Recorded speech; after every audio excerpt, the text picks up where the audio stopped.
Hey, it's Rachel from All About Planners. In this video, I'm doing a review of the Posy Paper Dot Notebook. So this one is not like your typical dot grid notebooks. It is coil bound and it's also got a larger page size. So this one is 6.25 inches wide by 9 inches high, which is not quite as wide as most planners these days. They tend to be about 7 inches wide, but it is definitely the same height and a lot bigger than the usual sewn bound notebooks, which are like A5, and I find that's just a bit too small to play with.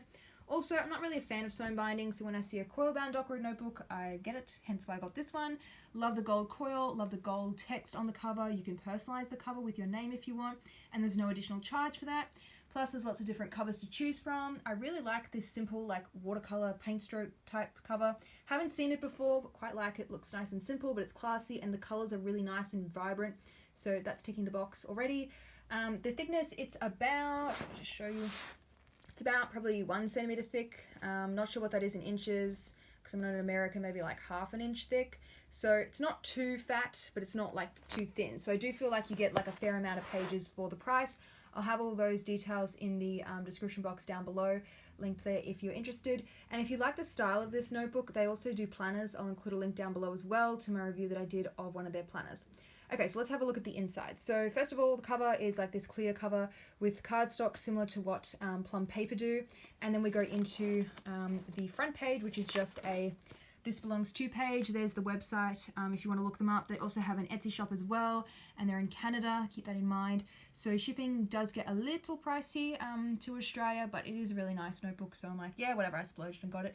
And I don't regret it. I quite like it. It's nice and simple. The pages aren't like a yucky yellow color. They're more of like an ivory, like whitish color.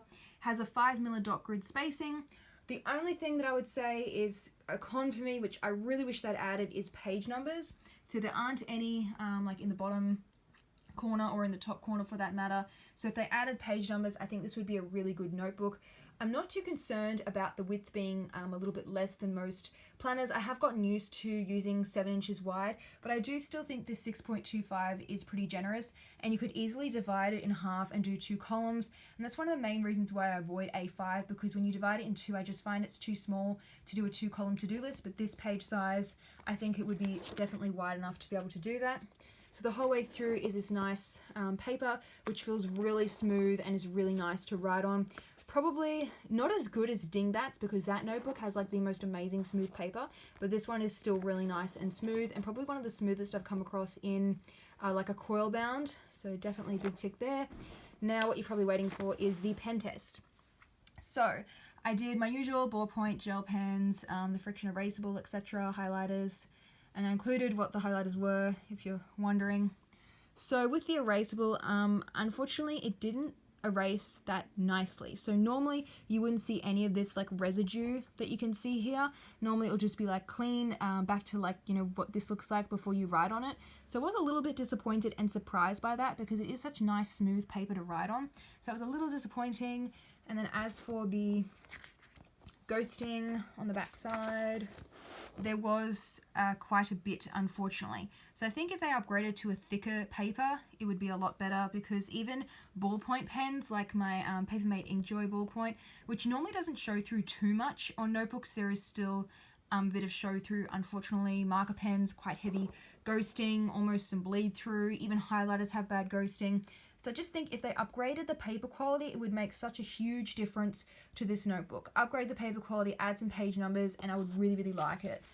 And then at the back here, we have a pocket folder. It's the same pocket folder that they include in their planners.